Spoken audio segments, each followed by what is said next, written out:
दोस्तों, मैं एक सीनियर फाइनेंशियल कंसल्टेंट हूँ और एक प्राइवेट फर्म के लिए अहमदनगर जा रहा था। मेरा जूनियर साथी भी मेरे साथ था। मेरी उम्र 47 साल है और मेरे परिवार में मेरी पत्नी और 3 बच्चे हैं। मुझे घर से लंबे समय तक दूर रहना अच्छा नहीं लगता, लेकिन नौकरी की मजबूरी के चलते मुझे कई बार अलग-अलग शहरों में जाना पड़ता है। हालांकि मैं अपनी मर्जी से खुद शहर चुन लेता हूँ। इस बार मैंने अहमदनगर चुना क्योंकि मेरे ससुराल वाले वहां रहते हैं। मेरी सास, मेरा साला संजय और उसकी पत्नी काव्या अहमदनगर में रहते हैं। मेरे ससुर 3 साल पहले गुजर गए थे और तब से मैं परिवार की कुछ जिम्मेदारियां निभाता आ रहा हूं। मेरा साला संजय 30 साल का है और एक ऑटोमोबाइल कंपनी में मैकेनिकल इंजीनियर है। उसकी शादी को 2.5 साल हो चुके हैं और मैंने ही उसकी शादी का सारा इंतजाम किया था। इस बार जब मैं अहमदनगर जा रहा था तो मैंने ससुराल में रुकने का मन बनाया। मेरी सास उस वक्त कोल्हापुर में मेरे घर पर थीं, क्योंकि मेरे माता पिता अपनी बहन के पास पुणे गए थे। मेरी पत्नी अकेली थी, इसलिए सास उसके साथ रहने आई थीं। मैं शाम 4 बजे अहमदनगर पहुंचा। अपने जूनियर को एक गेस्ट हाउस में ठहराने की व्यवस्था करके मैं ससुराल पहुंच गया। वहां मेरी साली काव्या ने मेरा जोरदार स्वागत किया। वह 27 साल की है, सांवली छरहरी, करीब 5 फुट 6 इंच लंबी, और देखने में वह बहुत ही आकर्षक थी। गोल चेहरा, गालों पर डिंपल और घने काले बाल, वह बहुत खूबसूरत लगती थी। रात 8 बजे मेरा साला संजय दफ्तर से लौटा। हमने साथ में रात का खाना खाया और फिर देर रात 1 बजे तक बातें करते रहे। इसके बाद हम सोने चले गए। अगले दिन से मेरा काम शुरू हो गया। मैं सुबह निकलता और रात को ही वापस आता। सिर्फ रात के खाने और सोने से पहले ही हम सब आपस में बात कर पाते थे। हमने फैसला किया कि वीकेंड पर कहीं घूमने जाएंगे। अगला रविवार महीने का तीसरा रविवार था, इसलिए संजय की छुट्टी थी और मेरा भी आधे दिन का काम था। हमने कोल्हापुर के पास पन्हाला किला देखने का प्लान बनाया और वहां एक रात रुकने का विचार किया। संजय के एक दोस्त ने वहां के रिसॉर्ट में हमारे लिए 2 कमरे बुक करवा दिए। काव्या इस प्लान से सबसे ज्यादा उत्साहित थी, क्योंकि उसे रोज की दिनचर्या से छुट्टी मिलने वाली थी। लेकिन रविवार की शाम को जब संजय ऑफिस से आया तो उसने बताया कि उसे अचानक 6 दिनों के लिए प्रोजेक्ट के सिलसिले में बाहर जाना पड़ रहा है। इसका मतलब हमारा घूमने का प्लान रद्द हो गया। ये सुनकर काव्या बहुत निराश हुई। संजय अपने काम में हमेशा व्यस्त रहता था, इसलिए उसे बाहर घूमने का मौका कम ही मिलता था। मैंने गौर किया कि संजय थोड़ा किफायती स्वभाव का था और काव्या की खुशियों के लिए ज्यादा खर्च करने से बचता था। वैसे भी इस ट्रिप का पूरा खर्च मैं उठाने वाला था। संजय को इससे कोई परेशानी नहीं थी, इसलिए उसने कहा कि भले ही वह न जा सके, हम लोग फिर भी जा सकते हैं। ये सुनकर मैं और काव्या सोच में पड़ गए। फिर संजय ने एक और सलाह दी कि चूंकि 2 कमरे बुक हैं, तो काव्या अपनी किसी दोस्त को साथ ले जा सकती है। ये सुनकर काव्या का चेहरा खिल उठा। उसने फौरन अपनी दोस्त राधिका को फोन किया और राधिका ने हाँ कह दी। इसके बाद तय हुआ कि हम अगले दिन दोपहर को पन्हाला के लिए निकलेंगे। सोमवार सुबह संजय अपने काम के लिए रवाना हो गया। मैं अपने क्लाइंट से मिलने चला गया। दोपहर में जब मैं लौटा तो काव्या ट्रिप की तैयारियों में जुटी थी। उसकी काली आंखों में एक खास चमक थी, जिसमें उत्साह और शराफत दोनों झलक रहे थे। खाना खाते वक्त काव्या ने मुझसे पूछा, जीजा जी, वहां खाने पीने का क्या इंतजाम होगा? कुछ साथ ले जाना चाहिए क्या? मैंने हंसते हुए कहा, कुछ लेने की जरूरत नहीं, रिसॉर्ट में सब कुछ शामिल है। हाँ, अगर कोई चटपटा नमकीन या मुरब्बा हो तो रख लो।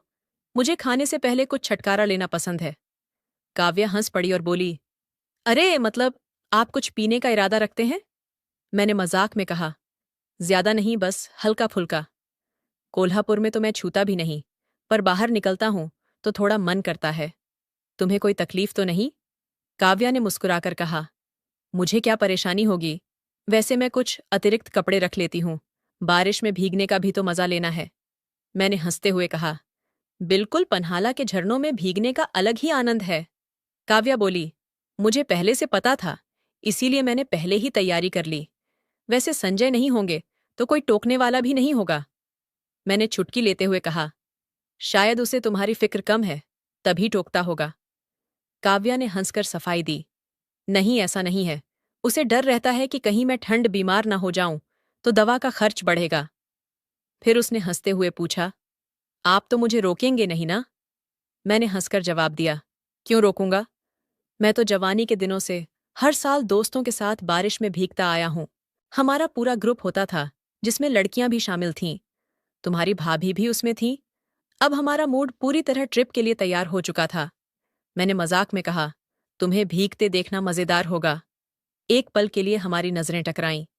मेरी आंखों में शरारत देखकर काव्या के चेहरे पर हल्की सी मुस्कान उभरी, लेकिन उसने उसे छिपाने के लिए चाय का कप उठा लिया। मुझे पता था कि वह अंदर से हंस रही थी। हमारे बीच ऐसी हल्की फुल्की बातें पिछले कुछ महीनों से चल रही थीं। शुरुआत में जब वह शादी के बाद हमारे घर आई थी, तो मुझसे खुलकर बात नहीं करती थी। मैं इस घर का दामाद था, लेकिन मुझे बड़े भाई की तरह सम्मान मिलता था। घर के कई फैसले मेरी सलाह से लिए जाते थे, इसलिए संजय और काव्या दोनों मुझे बहुत मानते थे। धीरे धीरे हमारा रिश्ता दोस्ताना और हल्का फुल्का हो गया। अब वह मुझसे बेझिझक बातें करने लगी थी। थोड़ी हंसी मजाक के बाद काव्या ने मुस्कुराते हुए पूछा, जीजाजी कब चलना है? मैंने कहा, बस 1.5 घंटे में। तुम तैयार हो ना? फिर मैंने मजाक में कहा, और हाँ, साड़ी मत पहनना, कुछ कैजुअल ड्रेस पहनो। हम घूमने जा रहे हैं, किसी समारोह में नहीं।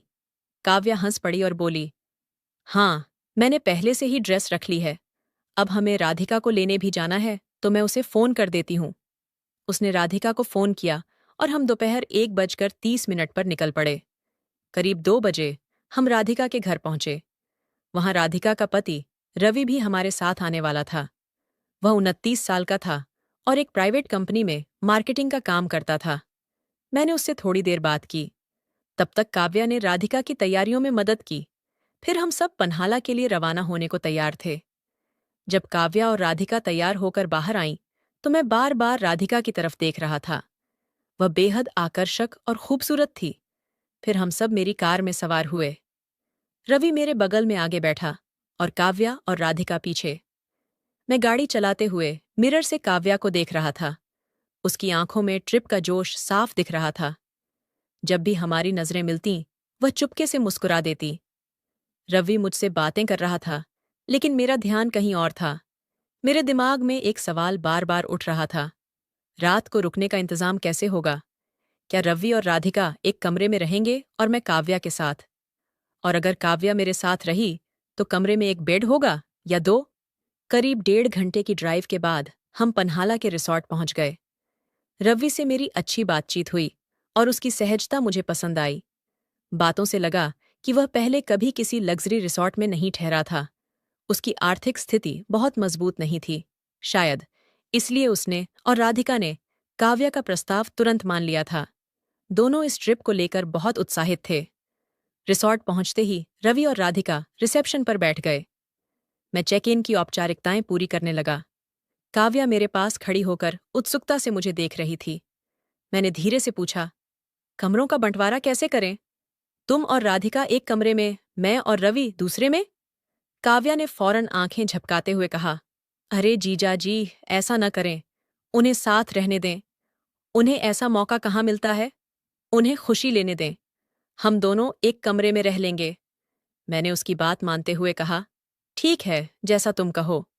अंदर से मैं बहुत खुश था। थोड़ी देर बाद स्टाफ ने हमारे बैग उठाए और हमें कमरों तक पहुंचाया। रिसॉर्ट पहाड़ी की चोटी पर था और सारे कमरे ग्राउंड फ्लोर पर थे। रवि और राधिका का कमरा एक तरफ था, हमारा दूसरी तरफ। हम अपने कमरे में पहुंचे।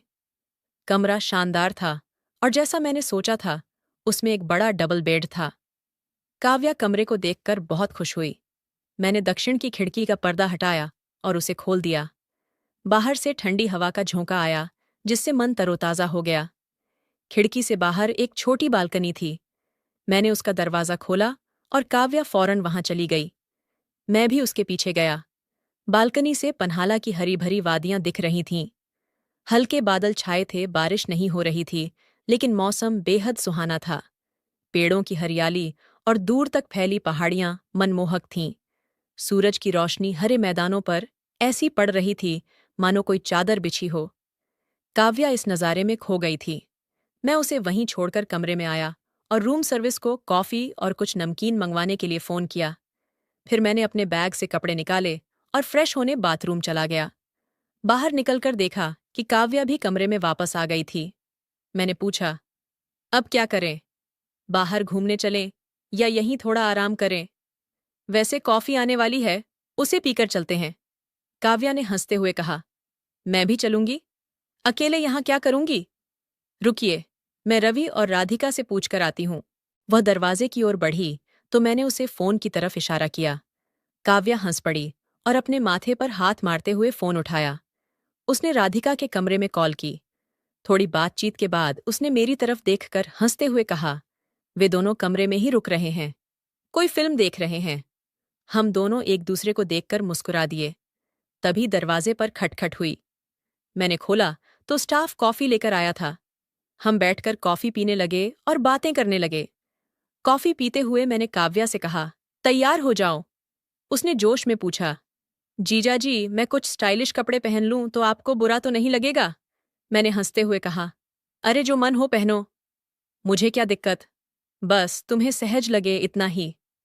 काव्या ने शरारती अंदाज में मुस्कुराते हुए कहा, तो फिर आप बालकनी में जाइए, मैं कपड़े बदल लूं। मैं चुपचाप बालकनी में चला गया और दरवाजा बंद कर दिया।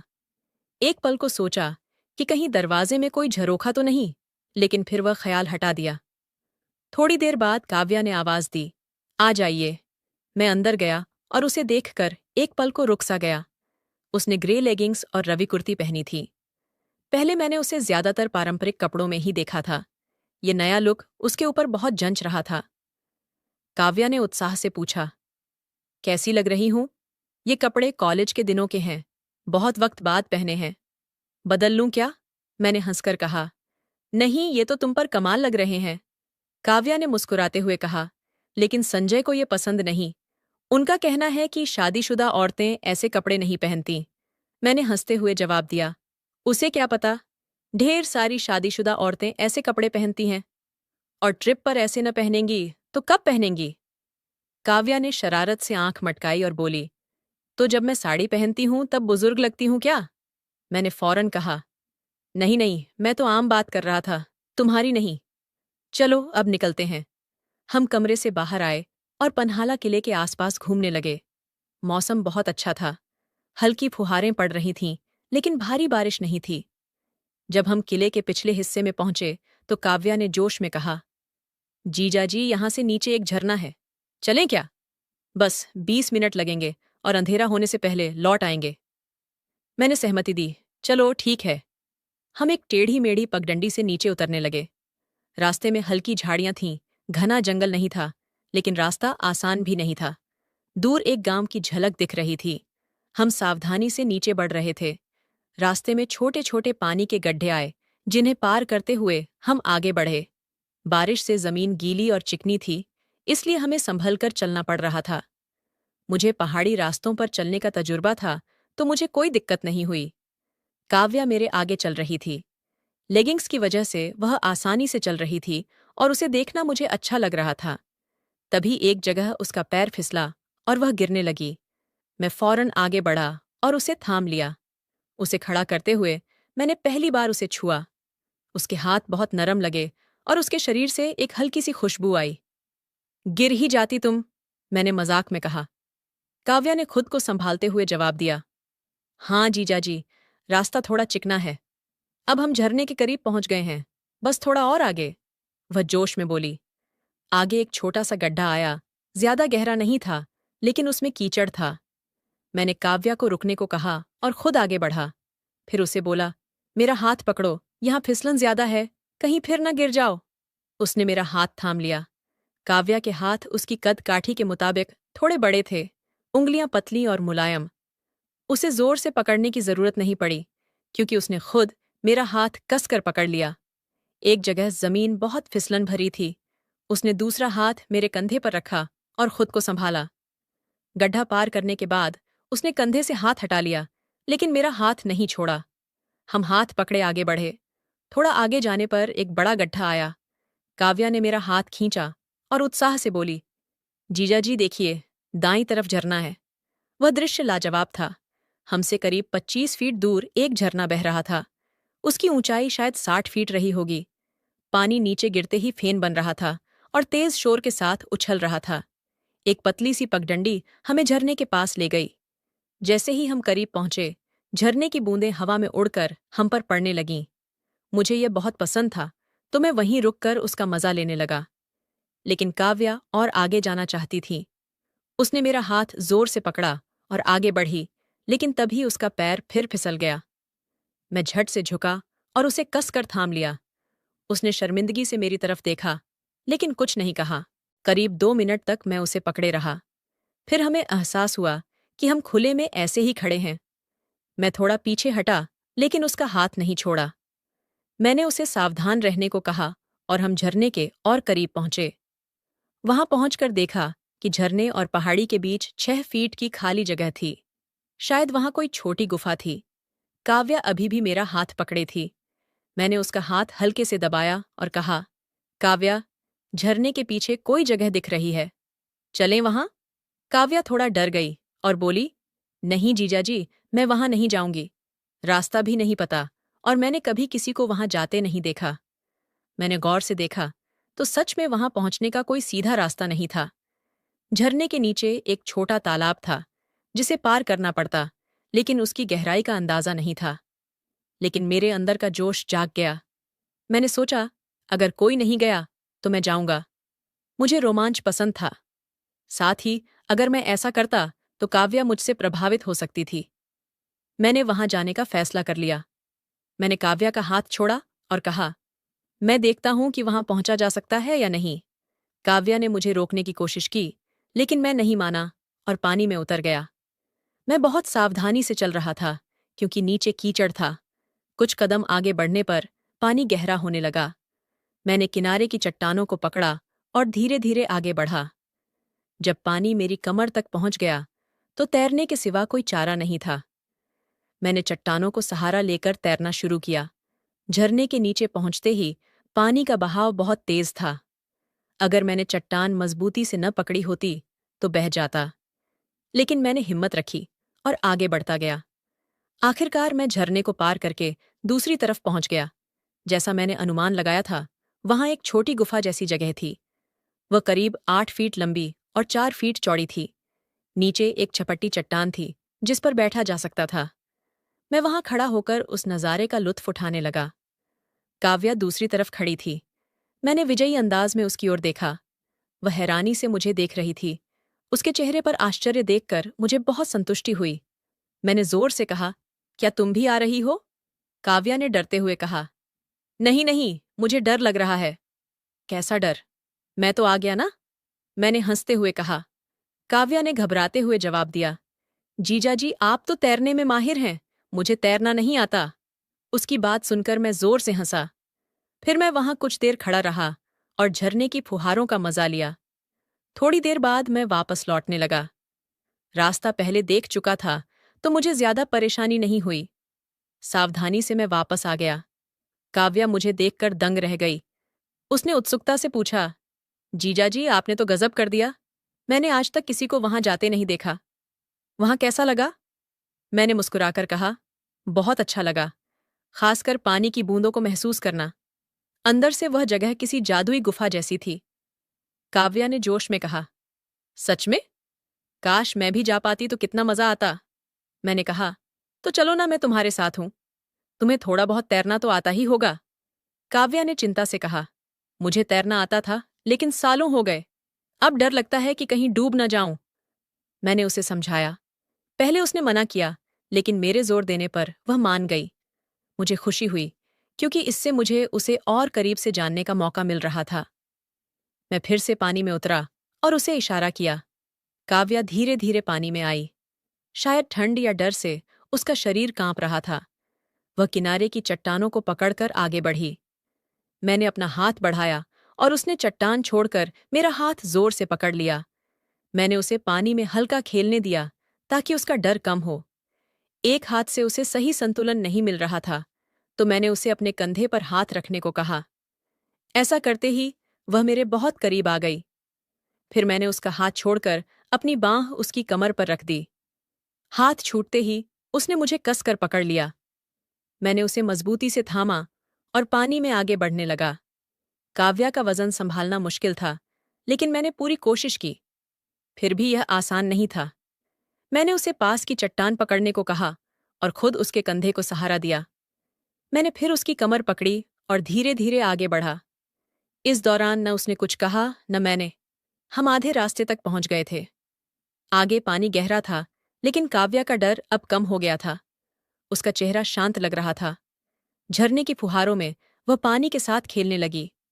अब वह मुझसे खुलकर बातें करने लगी थी और मजाक भी कर रही थी। उसकी यह नज़दीकी मुझे बेचैन कर रही थी। मैं चाहता था कि यह पल और यादगार बने। मैंने कहा, चलो अब पूरा पार करते हैं। काव्या ने मुस्कुराकर कहा, आपके साथ होने से ही हिम्मत कर रही हूं, वरना कभी ना आती। मुझे छोड़ना मत। मैंने कहा, कभी नहीं, तुम्हें मजबूती से पकड़ूंगा। फिर मैंने सुझाव दिया, ऐसा करो, मेरी पीठ पर बैठ जाओ। मैं तैरकर तुम्हें पार ले जाऊंगा। ये कहकर मैंने उसका हाथ पकड़ लिया। पहले उसने हिचकिचाहट दिखाई, लेकिन फिर मान गई। मैंने उसे अपनी पीठ पर बिठाया। उसने मेरे कंधों को कसकर पकड़ा और अपनी बाहों से मेरी गर्दन थाम ली। मैं गहरे पानी में तैरने लगा। काव्या को डर लगा और उसने मुझे और जोर से पकड़ लिया। उसने अपने पैर मेरी कमर के चारों ओर लपेट लिए ताकि संतुलन बना रहे। अब वह निश्चिंत थी, लेकिन मेरी जिम्मेदारी बढ़ गई थी। मैं उसे लेकर धीरे धीरे आगे बढ़ रहा था। वह इतनी करीब थी कि उसका सिर मेरे सिर से सट गया था। उसका गाल मेरे गाल को छू रहा था। मैंने उसे हौसला देने के लिए अपना चेहरा उसकी तरफ घुमाया और हंसते हुए कहा, काव्या, मजा आ रहा है ना? मेरे कंधों पर आराम से बैठी हो। काव्या हंस पड़ी और बोली, जीजा जी, आप बहुत भले हैं। इतना कहकर उसने अचानक मेरा गाल पकड़कर हल्के से चिकोटी काट ली। मैं एक पल को चौंक गया। उसका यह शरारतीपन मुझे बहुत पसंद आया। मैंने अपना चेहरा थोड़ा और उसकी तरफ घुमाया ताकि उसका गाल और करीब महसूस हो, लेकिन उसने फिर से मेरे गाल पर चिकोटी काट दी। जवाब में मैंने भी हल्के से अपना गाल उसके गाल से रगड़ दिया। वह हंस पड़ी और फिर हम झरने के पीछे पहुंच गए। झरने के पीछे की चट्टान पर पहुंचते ही काव्या मेरी पीठ से उतरी और पत्थर पर बैठ गई। मैं भी उसके पास बैठ गया और गहरी सांसें लेने लगा। हम इतने करीब थे कि हमारे कंधे आपस में छू रहे थे, लेकिन काव्या उस खूबसूरत नज़ारे में खोई थी। शायद इसलिए उसे हमारी नज़दीकी का एहसास नहीं हुआ। मैं यह दृश्य पहले देख चुका था, तो मेरा ध्यान उस पर नहीं था। मेरी नज़रें काव्या पर टिकी थीं। उसका चेहरा गीला था और उसके भूरे बाल चेहरे पर बिखरे हुए थे। वह इस पल में और भी सुंदर लग रही थी। मैं उसे एकटक देखने लगा। शायद उसने मेरी नज़रों का ताप महसूस किया, क्योंकि उसने धीरे से मेरा चेहरा अपनी ओर घुमाया। उसकी आंखों में मेरे लिए सम्मान, आत्मीयता और शायद हल्का सा आकर्षण भी था। हमारी नज़रें मिलीं तो वह हल्के से मुस्कुराई। मैं भी उसे देखता रहा। करीब 2 मिनट तक हम एक दूसरे को देखते रहे। फिर वह शर्मा गई और नज़रें झुका लीं। हम कुछ देर तक पास पास बैठे रहे। दोनों अपनी अपनी ख्यालों में डूबे थे। मैं सोच रहा था कि काव्या अब मुझसे बहुत खुल गई है। हमें यह एकांत मिला है। क्या मुझे अब कोई कदम आगे बढ़ाना चाहिए? कल रात कमरे में भी जब हम अकेले थे, तो मेरे मन में कुछ करने का विचार आया था। अब उसकी यह करीबी मुझे बेचैन कर रही थी। उसके हाव भाव से लग रहा था कि वह भी इसे पसंद कर रही थी, वरना उसने मेरे गाल पर चिकोटी क्यों काटी? अब जब यह मौका मिला है, तो क्या इसे यूं ही जाने दूं या फिर आगे और कुछ किया जाए? कमेंट में ज़रूर बताना दोस्तों। यह थी हमारी आज की नई कहानी। आपको यह कैसी लगी? अगर पसंद आई तो लाइक करें और दोस्तों के साथ शेयर करें। ऐसी ही रोचक कहानियों के लिए हमारे चैनल को सब्सक्राइब करें और नोटिफिकेशन ऑन रखें, ताकि आप कोई कहानी मिस न करें। धन्यवाद।